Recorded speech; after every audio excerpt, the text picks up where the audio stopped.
It's not a strange question, just a strange time to ask as I'm passing baskets. But when are you most generous? Here you go. Oh, thank you.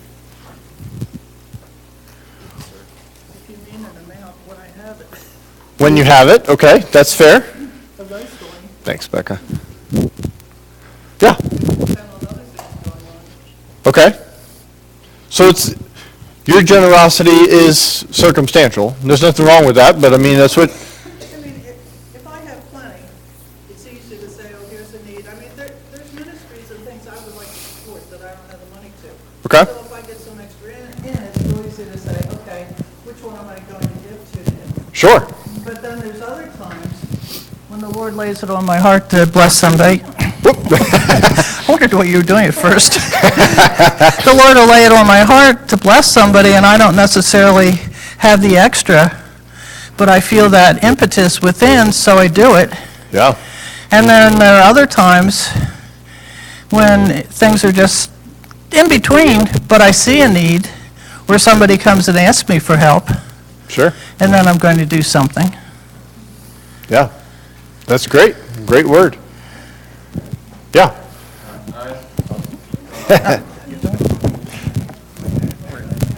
We're having a relay game. Okay, my turn. Catch. I struggle with, I find it's a lot easier to be giving when I know exactly how it's going to be received. Ah, yes. It's easier to give if you know how it's going to be received. Is this going to be a waste of my time, or? Indeed. That's tough, isn't it? How many of us struggle with that? If I'm going to give something, I want to make sure it's used well. Right? Have you ever thought that when you're giving someone to something? Yeah? Or you have something you want to say? My heart's involved. When your heart is involved. Yes. Indeed. What else do you find? When are you most likely to be generous?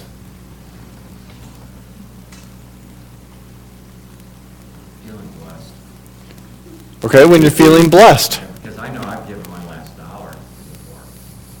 And so, I don't think it has to do with anything where I'm at. But when I'm just in that, when I'm feeling like I'm the richest man in the world, I got time, that's usually when I'm the most, either that or I have to say second is when I'm feeling lonely. When you're feeling lonely, you get generous. That's almost like that's not a good thing, I'll say. Huh. I know, it's like I'm looking for some, to be less lonely, you go out, find somebody to be generous with you. It's almost like buying friendship. I'm I suppose. not saying it's a good thing. And it's one of those deals, again, just a refresher from previous weeks. We've been sharing about money, and money in itself is what? It's paper, it's coins, it's metal, it's whatever it is. It's useful. It is, it's useful. There's lots of things that go along with it, but how we deal with it says a lot. But the article itself, as with anything, I mean, we can put lots of things in this place. And how we deal with it is what makes it good or bad, not the item itself, right? Now, there are idols in life. There are those things that it's like, that by nature is bad. Money can be put into an idol position, but it's not by nature an idol. So, yeah. Oh, okay. I'll throw myself under the Look bus. at you right here. There's times I find myself also more giving when I know, whether I don't want to or not, subconsciously I know I'm going to get something back. So when your giving seems to be an investment, or your generosity, it's like, this will get me, it may not be the same kind of thing. It may be that you're giving one thing and getting another. But yeah, that's fair. Yeah. I'm not sure if it's compassion, but when I feel a tug through maybe someone's past experience, if it's an individual that I see is suffering, or, I don't know, depending on the, if it's buying a sandwich or, there's like a tug, and it's like, well, do I have it? Can I do it? And then if what I think the resource needs to be isn't there, I just pray. Yeah. What makes it so difficult to be obedient when God tells you to give something and your immediate response is, Lord, you know everything, and I don't have it.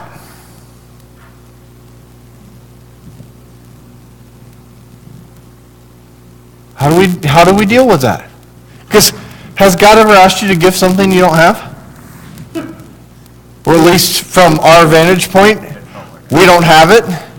It does, doesn't it? It feels like it. It's been fun. Not really. It's been fun at times helping people, or even in walking through this myself, of having something set back for one thing, right? You're saving for something. Whatever that, you're either saving up or you're saving in case, or whatever the case may be. But whatever it is, you have to allocate those funds to then be dealt with this thing, right? Car malfunctions are notorious for that. Of, I'm going on a trip. Never mind, I'm fixing my car. Right? I mean, that happens. I think that there are many opportunities where we have said, this is what I'm going to do with what God has given me. And God says, this is what I want you to do with what I've given you. And we're like, I don't have that. He's like, come again? Where did it go? I heard someone speaking the other day, and it was recorded. I wasn't in person, but they were sharing that God never asked questions because He needs information. And I thought, how true is that? When God asks us, where did it go? It's not that He doesn't know. He's helping us grow and process what's happening in our lives. Would you turn with me to 2 Corinthians 9?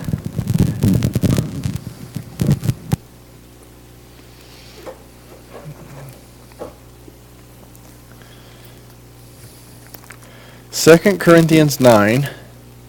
We're going to pick up at verse 6. Remember this, whoever sows sparingly will also reap sparingly. And whoever sows generously will also reap generously. Each man should give what he has decided in his heart to give, not reluctantly or under compulsion, for God loves a cheerful giver. And God is able to make all grace abound to you, so that in all things, at all times, having all that you need, you will abound in every good work. As it is written, He has scattered abroad His gifts to the poor.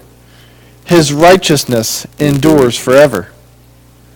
Now He who supplies seed to the sower and bread for food will also supply and increase your store of seed, and will enlarge the harvest of your righteousness. You will be made rich in every way, so that you can be generous on every occasion, and through us, your generosity will result in thanksgiving to God.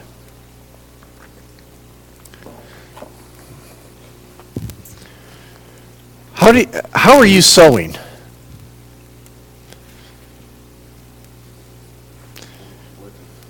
Working? Okay. Jamie's doing this.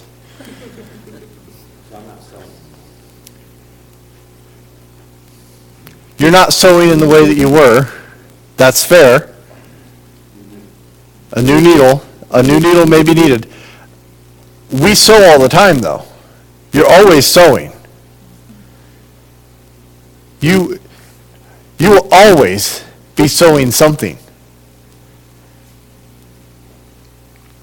Even when we seemingly sow nothing, it's like, well, if I don't throw my seed out, then I'm not sowing. But we are.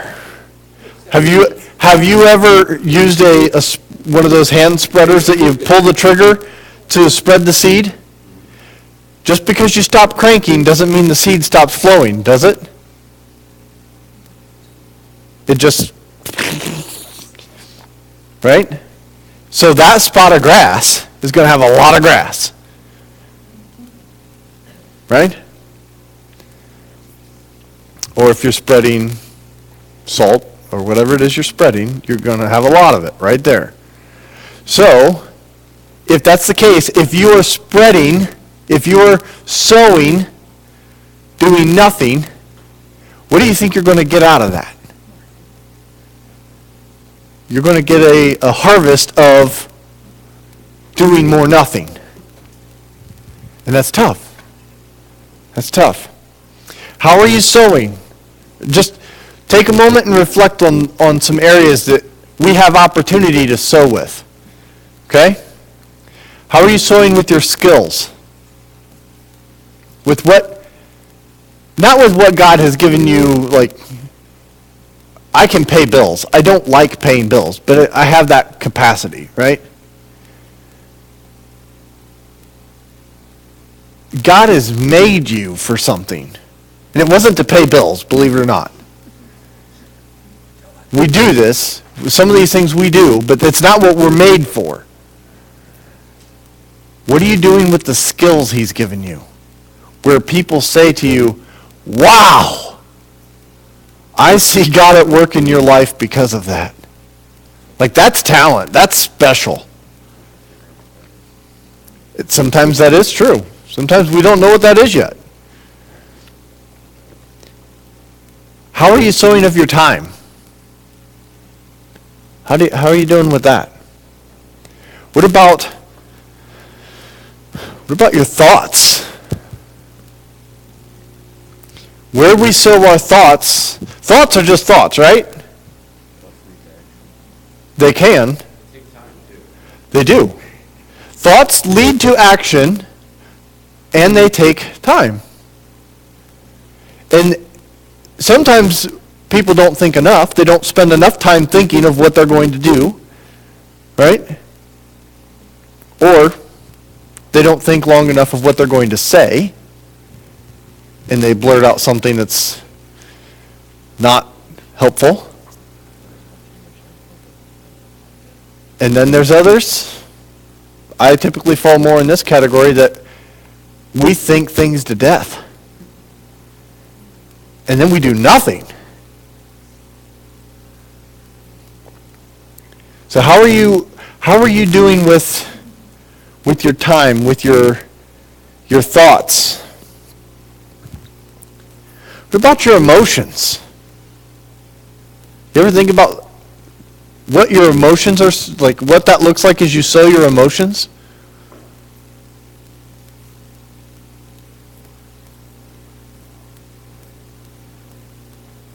Nervousness or fear or anxiety, those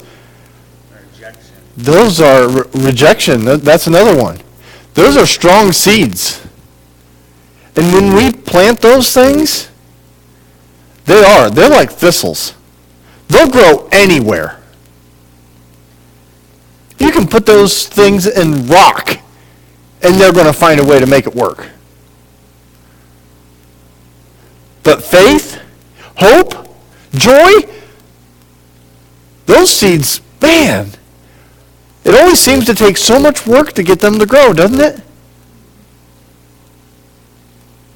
doesn't always take work as much as time. We have to realize what God's doing and continue to trust him. And not start ripping up the ground again before it has a chance to grow. Gosh, that's tough. I'm a terrible gardener, just so you all know. And when I first tried my hand at gardening, I was notorious for grabbing a little shovel and digging into the row when it's like, this is taking way too long. Do I need to replant or not? Type thing. So I dig in there and destroy the seed that was doing just fine. I'm just getting impatient. Truth of the matter is, I'm a terrible gardener, not because my plants don't grow, but because I don't take care of them when they do. And that is so true of our lives and our thoughts, our emotions. It's not that we don't have them, but that we don't care for them well. Now, what does any of that all have to do with what we read in 2 Corinthians? Right? What in the world? It lays the foundation. It's not the same foundation that we laid, but it's a barrier per se that we have to be able to put on the foundation to keep it from flooding. As we deal with some of these issues, these are things that can erode and destroy a foundation if we don't deal with them well. And we're told in this passage to be generous, right? Whoever's going to sow sparingly will also reap sparingly. Whoever sows generously will reap generously.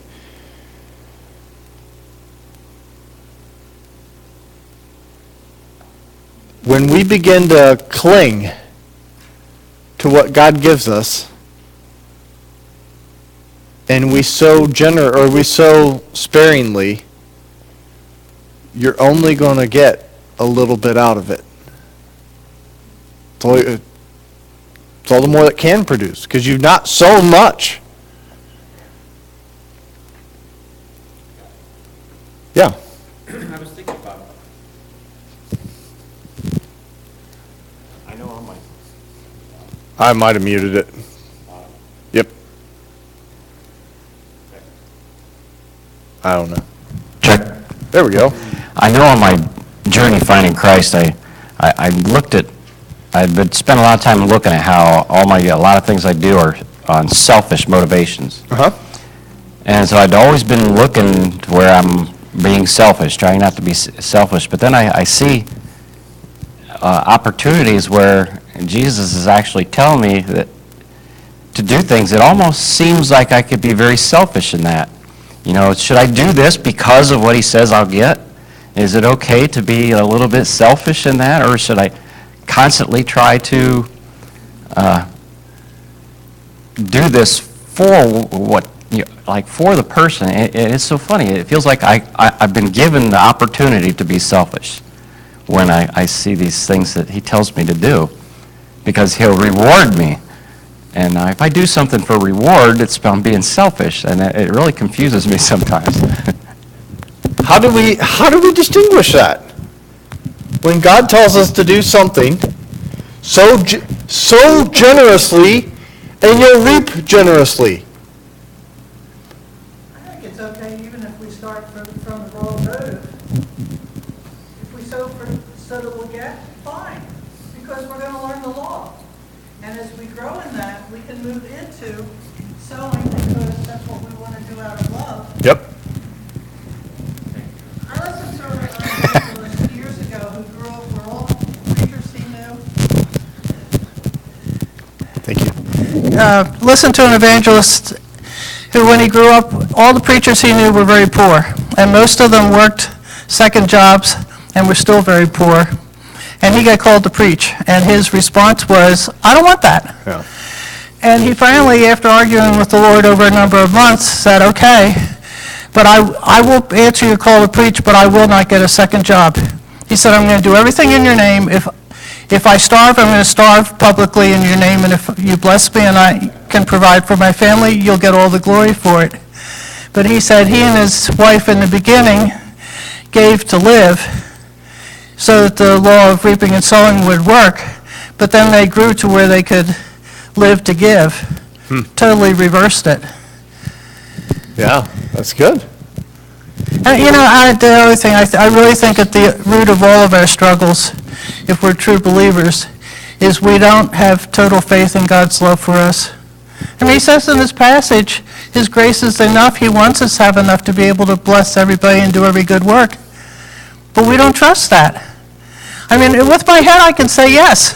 Yeah, But my life is saying, no, I don't totally believe it. sure. Or I believe he's able, but will he do it for me? Yeah, you're absolutely right. It's tough, isn't it?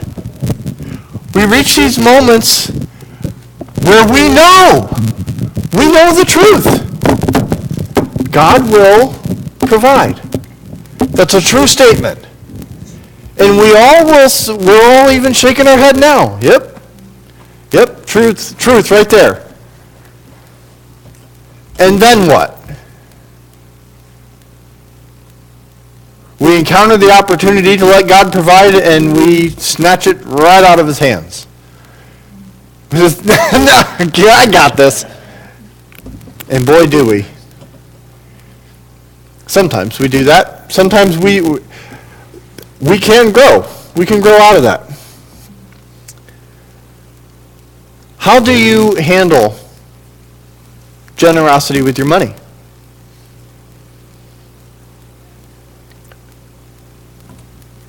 How would other people? What does your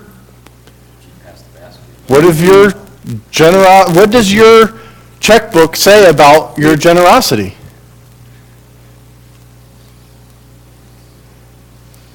What is your TurboTax or accountant or whatever you're doing to get your taxes done? What does that say about your generosity?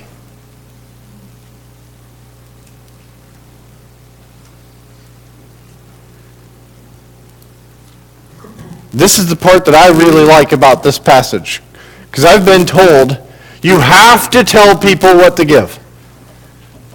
You have to tell people to give. Like it's my job, right? It needs to be tell people to give money. Do you really want that to be anyone's job?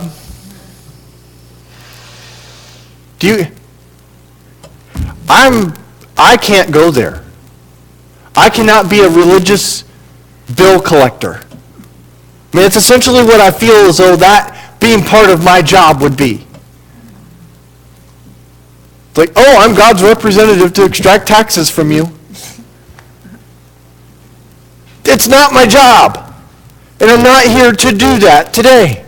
And I love this passage because it takes that burden off of anyone and simply places it in your life, in my life. It places it in our lives to be responsive to what God has called us to do.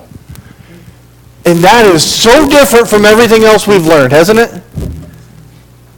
Absolutely not. So much of life, all of life, is simply to be responsive to what God's calling us to do. Yeah. I find that what I wrestle with most, you mentioned earlier, knowing that it's not there. That's not what I wrestle with. What I wrestle with, because I've gone from having and not having back to having, my biggest worry is, yes, it's there, but the minute I give it away, I'll need it. That's my cushion. Sure. The minute I give it away, something will happen and I will need it, and it won't be there, and then I'm screwed. Yep. How many of you can walk a 2x4 or a 2x6? If I lay a 2x6 on the ground, how many of you could walk it? We'll lay it flat ways.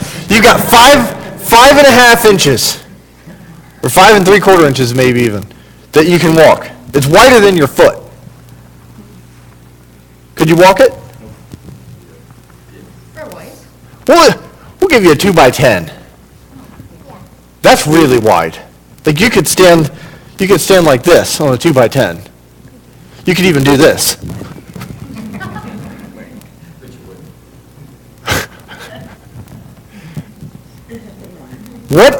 What could change that would make you not want to walk on that? Yeah, what's under it? Yeah. Isn't it amazing at how little of a difference it really makes to us until it's all we've got below us for a long way? I'm completely content. I would walk on the 2x4 on its edge, 1.5 inches wide. I would walk on that. So long as it's on the ground. Or a basement, maybe, so long as there's a bunch of them that I can walk from one to the other on and I can keep going somewhere. I'm okay with that. Now, I have seen some really crazy people that they'll walk them up in the air. The problem is, when you change its position, I would rather walk on a 2x6, a 2x4 on its edge if it's up in the air, because there's the strength. Yep, its strength is there. And that's a faith measure there. It is. Where is the strength? And I don't always, in my mind, it doesn't look strong. Laying on the ground, no problem. But you put it up in the air, and I need that depth. Yep. And there are many times when we're called to be generous, that's the angst that we experience. Nothing changes except position. But boy, does position matter. Because then all of a sudden we have all these things of, well, what if this happens? What if this happens? God, that's set aside for this. Really? Oh, well, let me change this then. He does that. He puts us in these situations so that we may trust him and learn to trust him. And it's weird.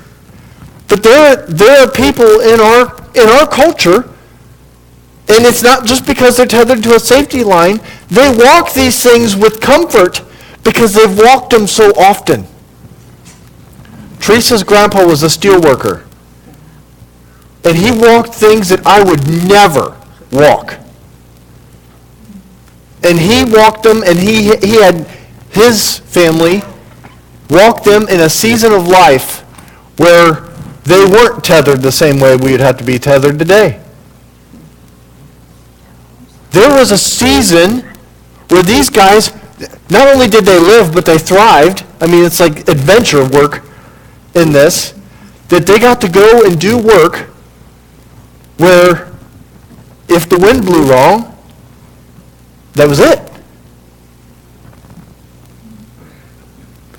It doesn't have, you don't have to fall. You don't have to fall. You don't have to fall far in order for you to have a bad day. But these guys reached a point. It's the same thing. It's the call for us to be generous creates that position where we grow in trust, where we begin to walk something that we're not comfortable walking. And I do believe that God brings us into areas where he wants us to be responsive on walking something that he's allowing us to walk. He's spotting us, per se, and helping us do it so that he can take us then to the next thing that he will trust us. And it's not just a fun little game that he's playing. It's to bring us to where he wants us to go. Because what's something that you really enjoy about seeing something from a high place? What do you enjoy about it? How far you can see from the vantage point. Yeah! The amount of distance you can see, what you can see, how you can see it. Well, I don't have spatial reasoning to begin with very well. Uh-huh. So if I see something from up high, I can see where things are related, are connected, that I can't understand from a ground level. Sure. Yeah.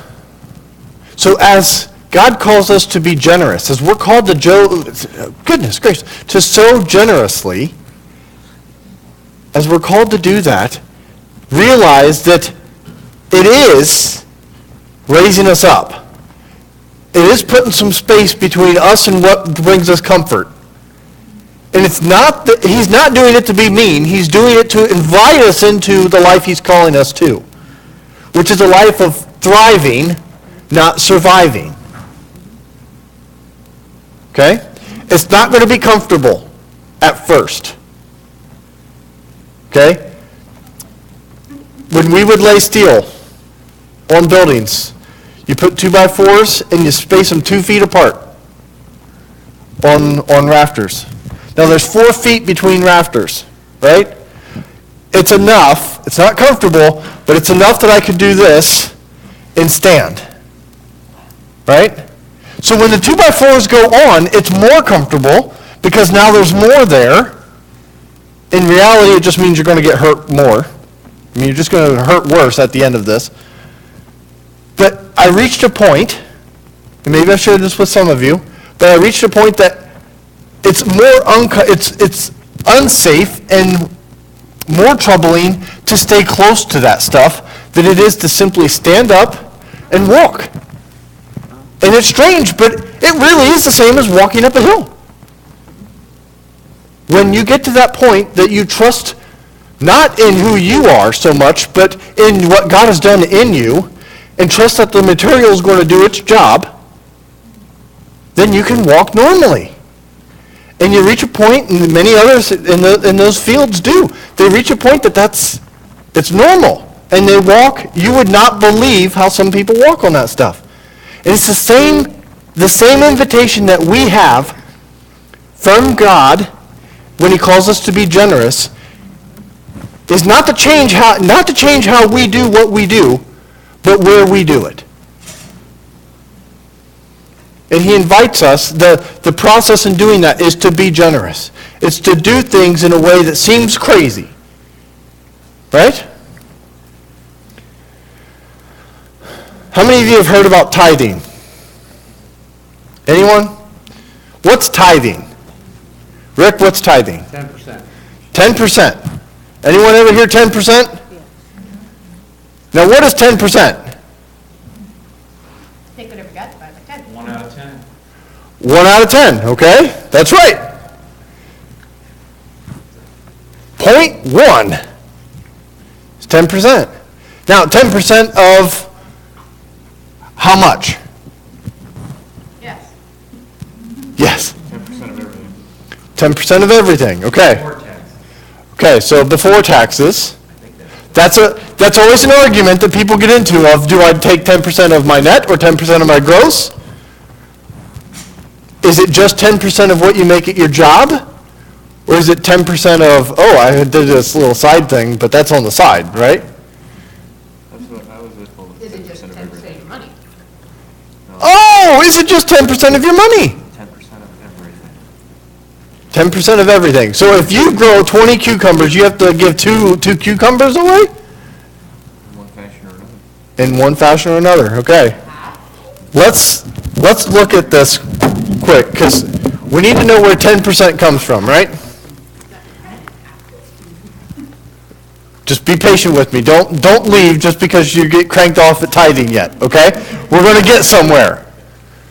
All right? But we have to walk through this journey here.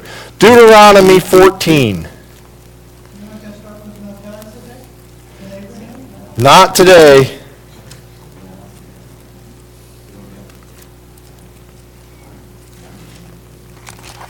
Deuteronomy 14.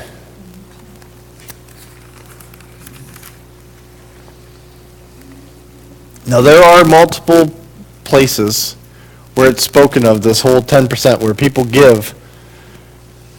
In this one, this is where we see Deuteronomy 14:22 is where we're going to pick it up. This is how it's spelled out in the law that they would have been dealing with. Be sure to set aside 1/10 of all that your fields produce each year. Eat the tithe of your grain, new wine and oil, and the firstborn of your herds and flocks in the presence of the Lord your God at the place he will choose as a dwelling for his name, so that you may learn to revere the Lord your God always. But if that place is too distant, and you have been blessed by the Lord your God and cannot carry your tithe, because the place where the Lord will choose to put his name is far away, then exchange your tithe for silver, and take the silver with you, and go to the place the Lord your God will choose. Use the silver to buy whatever you like: cattle, sheep, wine, or other fermented drink, or anything you wish. Then you and your household shall eat there in the presence of the Lord your God and rejoice.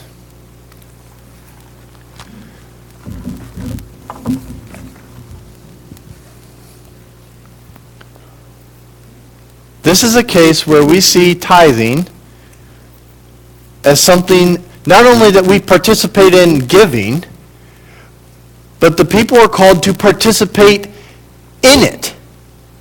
Right? Who consumes this tithe?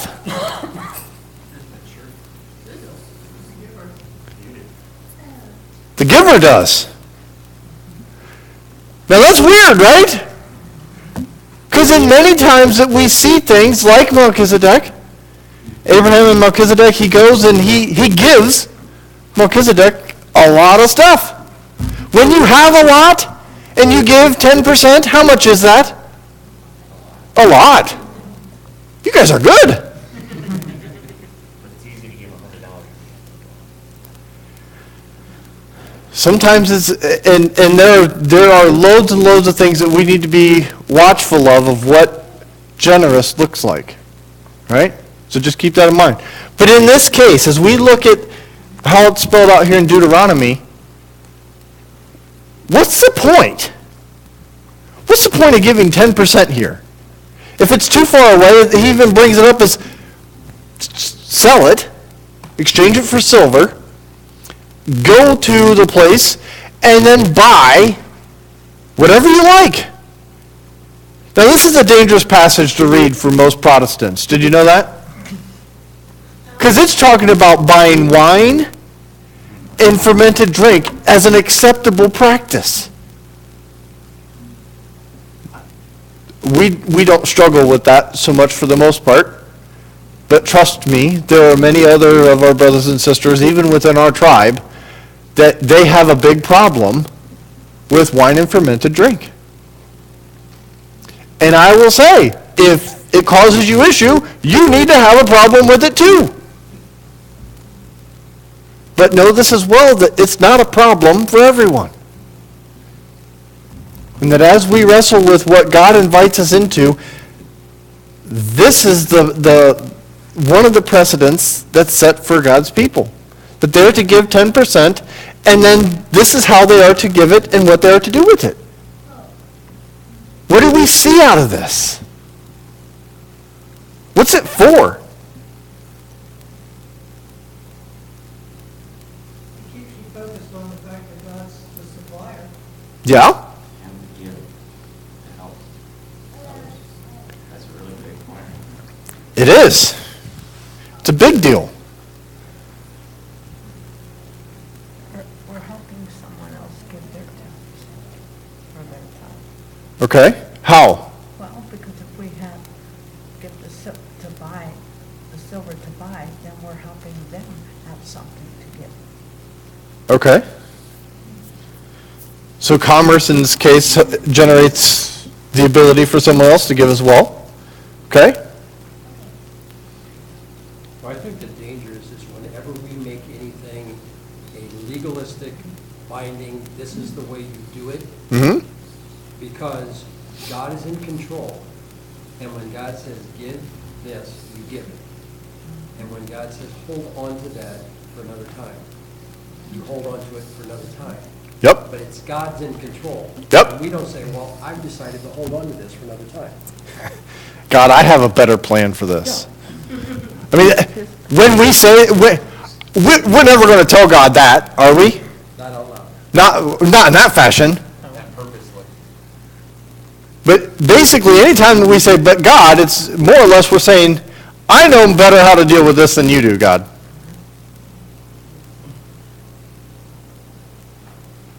We see some things here that create the culture that Jesus ends up showing us how to have righteous anger from. This sets down the precedent for needing a place to buy stuff. at the house of God in order to have a tithe. Because if it's too far away, right? If it's too, now there are some things that change, yes. But the culture is being set here of this is how you do it. If it's too far away, then you exchange it for silver and then you go and you buy. But there's something that takes place here that helps us see what is going on as we go to be generous, as we go to do what God invites this people to do. And he doesn't invite us to do 10%, does he?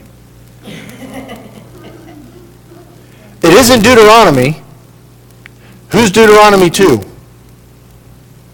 Or what's it for? What's the book of Deuteronomy for? It's the law for God's people, for the Israelites, right? And there are times that we get caught up in stuff. Hey, do you like the Ten Commandments? Do you like those? Again, that's commands for God's people. So we wrestle with that of, well, since we're Gentiles, do we have to live by those? You might have problems if you guys start killing people. We are God's people, aren't we? Because we were crafted in. Indeed. He actually gave us a law beyond this because he gave us the law to love God with everything we have and to love everyone else. And there's nothing in the law in the Old Testament that you can break if you're living in love. You're right. And love goes far beyond what the old law required. This is like bare bones. This is what it takes. And the law of love, as we are invited to love, goes so much beyond that as we live in love, as we do what God calls us through in love, this gets encompassed in that. There's something special about what happens in Deuteronomy, though.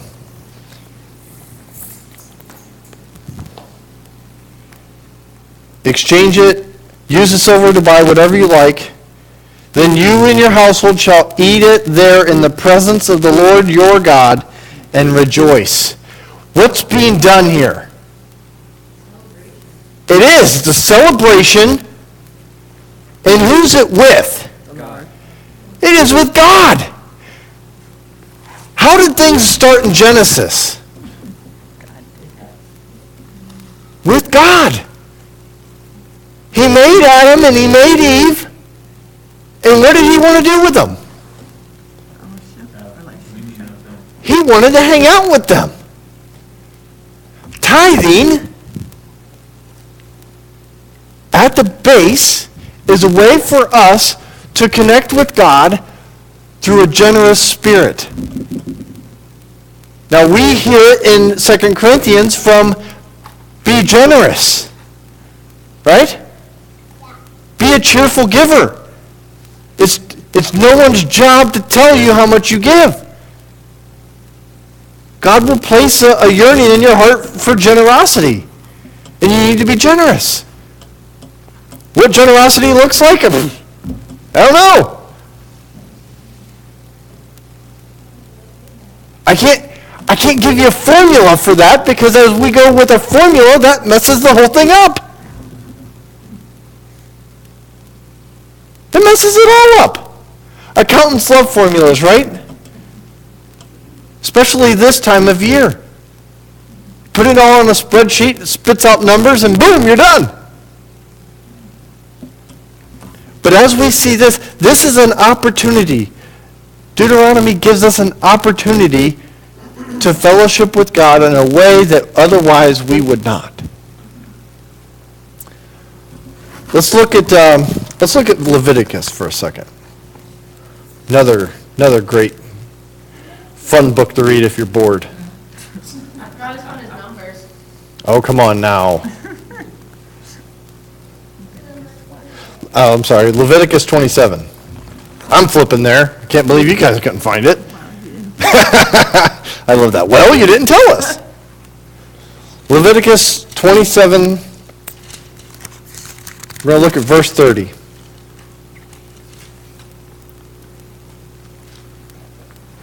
A tithe of everything from the land, whether grain from the soil or fruit from the trees, belongs to God, belongs to the Lord.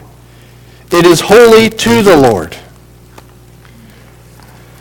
Do you remember Cain and Abel? Cain and Abel are brothers, right? Right. Which one takes care of the fields? Which one takes care of the flocks? And that's a fair exchange, right? You'd rather just eat corn than lamb chops, right? What do you think? I'd like both. I like that. What we produce, in our vantage point, gets judged as, well, that's better than this, right? Have you ever seen competition on cell phones? You're like, what? Advertising.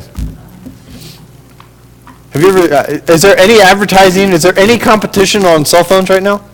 Not at all. And what about food? Have you seen all those signs, fishes back? Everybody. Oh, yeah. Yeah. I love it because it's like a shot in the dark for them. It's like, there is a way you can know when fish is needed. But they do. It's like, okay, it was March last year, now it's February, or now it's like, what? What is going on here? It's like, it's Lent. That's what's going on here. And if you'd find out when Lent is, you'd know when you need to advertise for this stuff. There's people like me that have used Lent for that. But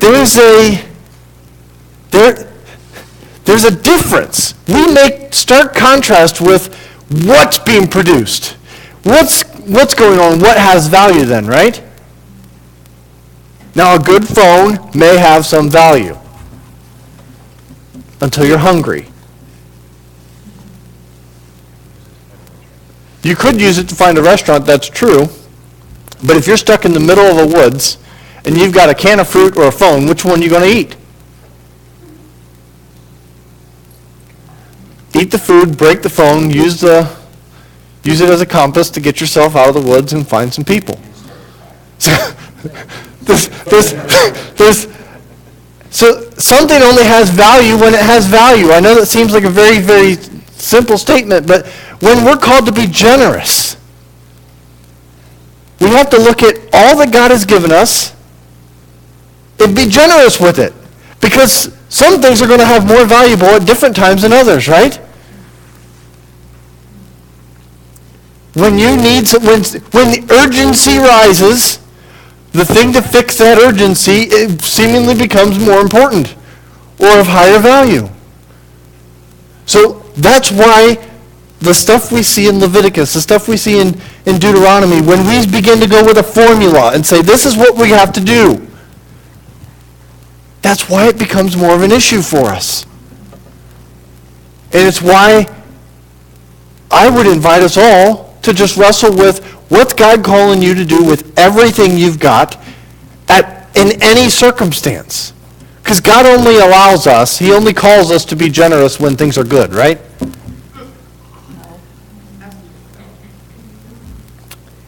Not at all. When are we called to be generous? Yeah. When things are going wrong and wrong. Okay. So when things are going good, then we don't have to be generous. You still have to be generous when things aren't going well, yet you should be more generous when things aren't doing what God wishes. Okay.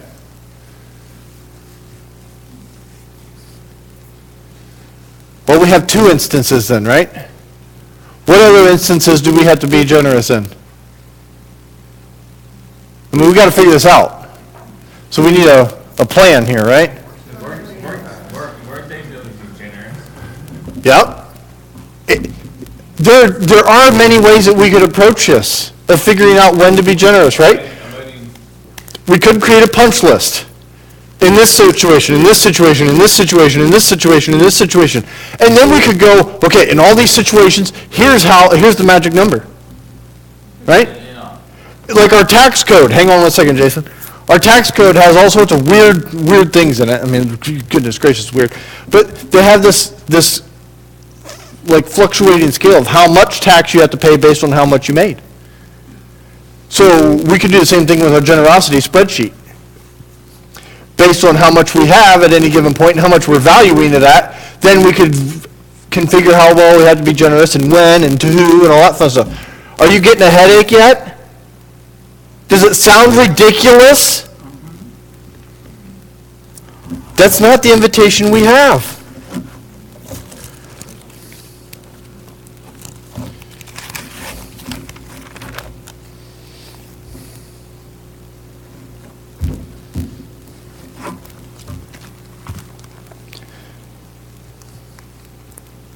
We're going to read about a situation when the people had plenty.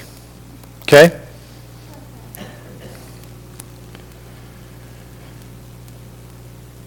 So Bezalel, Oholiab, and every skilled person whom the Lord had given skill and ability to know how to carry out all the work of the construction of the sanctuary are to do the work just as the Lord commanded. Then Moses summoned Bezalel and Oholiab and every skilled person to whom the Lord had given ability and who was willing to come and do the work. They received from Moses all the offerings of the Israelites had brought to carry out the work of construction the sanctuary, and the people continued to bring free will offerings morning after morning. So all the skilled craftsmen who were doing all the work on the sanctuary left their work, and they said to Moses, "The people are bringing more than enough to do the work the Lord commanded to be done." Then Moses gave an order, and they sent this word throughout the camp: "No man or woman is to make anything else as an offering for the sanctuary." And so the people were restrained from bringing more, because what they had already had was more than enough to do all the work. What a strange act. What a strange situation to be in. Do not bring anything else here. You are not allowed to bring any more. We have too much as it is. Don't bring it. To actually have to restrain people from giving, that's something.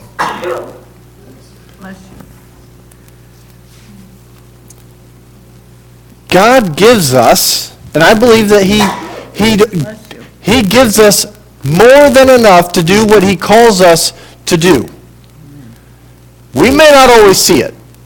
And it's one of those deals that until we walk out and get comfortable walking where God has called us to go, and we begin to see what He's inviting us to see, instead of freaking out and thinking, "Oh my gosh, I'm going to fall!" Instead of freaking out and simply trusting that He has more than enough to do what He's called us to do, then we can finally look and see what He's doing. We can see things from a different vantage point. Not because of what we've done, but because of the posture we take and where He has taken us. And it allows us to see the times where He calls us to be generous.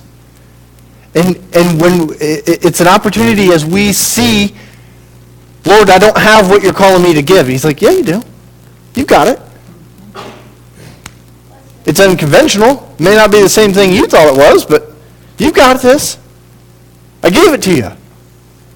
You may have to find it, but you got it." And God, He wants us to move in a way that brings Him glory and honor, right? All of our actions are for that purpose. That's why we exist. That's why we're here, is to be in relationship with God and to bring Him glory and honor. And how we give helps us have a posture that aligns with who He's made us to be. It draws us into a deeper relationship with our God. Now here's something that I've heard people wrestle with. And that's, God has plenty. He owns he owns cattle on 1,000 hills, all that stuff, right? He's got all that stuff. He doesn't need what I have. So we keep it. How helpful is that? Not helpful at all. You're one of the hills.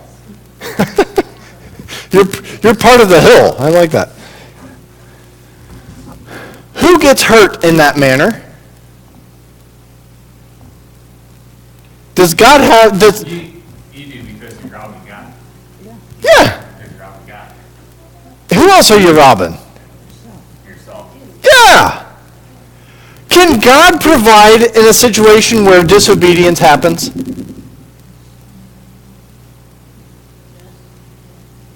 Yeah. And he does. It doesn't look the same. But he does.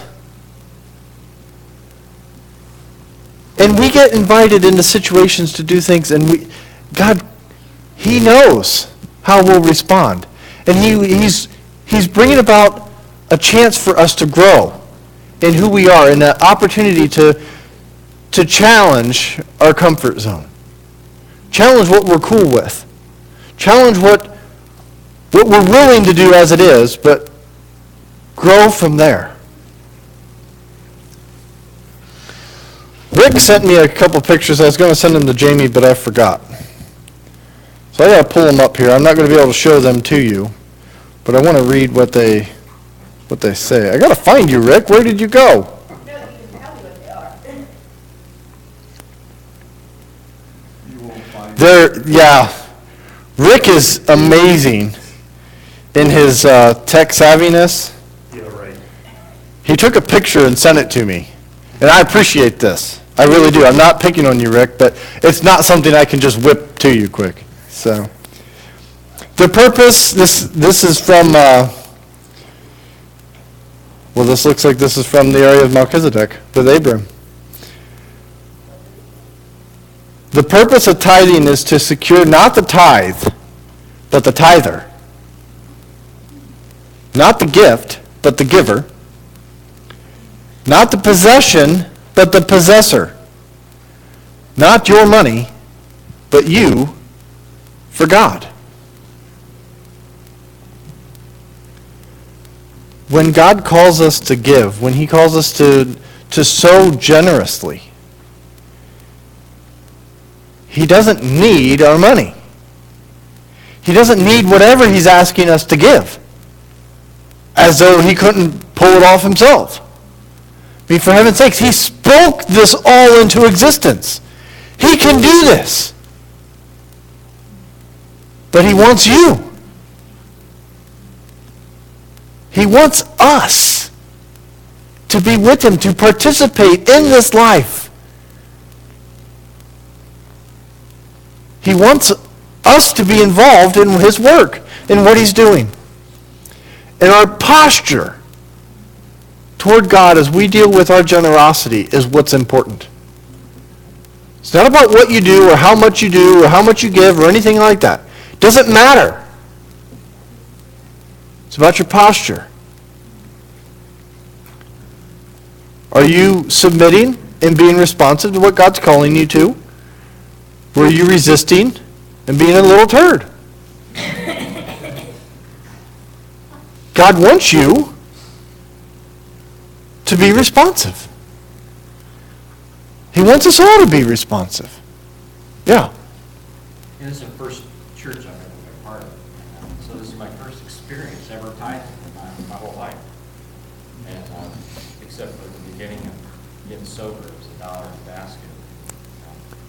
But I never once did I ever run into a situation where I felt like I gave too much, or did I ever feel like I was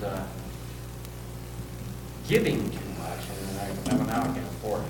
I'm running low on money. I've never, I can't exactly say I've seen like huge blessings from the tithing, receiving, but I can say that I've never once ever felt like I I was missing out, you know, that I shouldn't be giving or that I can't afford to give. So it is amazing. Yeah. I've experienced that, that miracle. One thing I have noticed though, the hardest thing for me, it's not the giving, it's when you're in a situation when you have to ask for something. That's gonna be the hardest thing for me today. You know, all this, I've really gotten almost to the point where,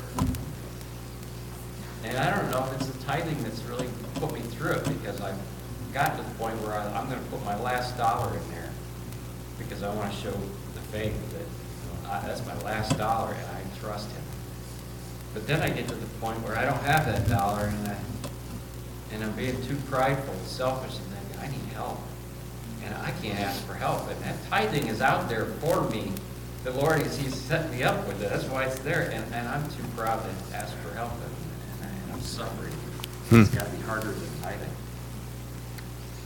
This That's fair. As we deal with life, as we deal with our finances and our time, our talents, as we deal with all of this, know that we're not teaching, we're not even here to tell us that you need to give X amount of dollars because we have this much to spend, right? It's not what we're here for. We do believe that we as a church family are called by God to do work. And we're doing that work. That's what we're doing. And the posture we take is that God provides. That we trust that God will do what He wants to do. That's why God's name is the Lord shall provide. Yep. And as we go this week, I would encourage all of us to reflect on how generous we are. One of the questions we've dealt with, I just want to touch on it very quickly. One of the questions that have come through on the survey is, do I have to give all of what I give to the church? Whether it be this one specifically or church at large. And the very quick answer to that is absolutely not. We are not charging anyone admission. We're not buying ticket prices. We're not here to say, you have to give to this church family this amount. That's not what we're here to do. We're here to help us be responsive to what God's call is. It's one of the things God has placed in my life, is help people be responsive to me. Help them become who I've called them to be. It's not always monetary. In fact, oftentimes we put money where it should never be. We try to fix things with money, and it often just makes it worse. So, as you reflect on how generous is God calling me to be, know that He may be calling you to give somewhere that's not here, and you need to know we're okay with that. But if you need that permission, which you don't, but if you do, if you're at a place that you just need confirmation, maybe, that you can give somewhere else or to someone else, you know that you have it. There's nothing in this word that says you have to give right here, and that's it. That's it. You give where God calls you to give. That's how we do. It's what we do. As God's family, we give where God calls us to give. All right? Let's pray.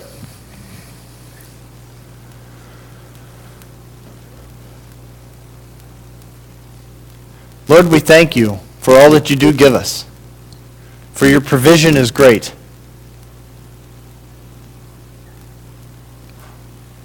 And Lord, as we look at your grace, we know that it's greater. We thank you for your love. for your presence.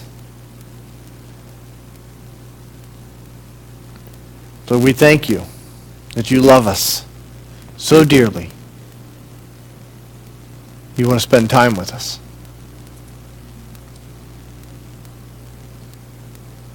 Lord, as we go this week,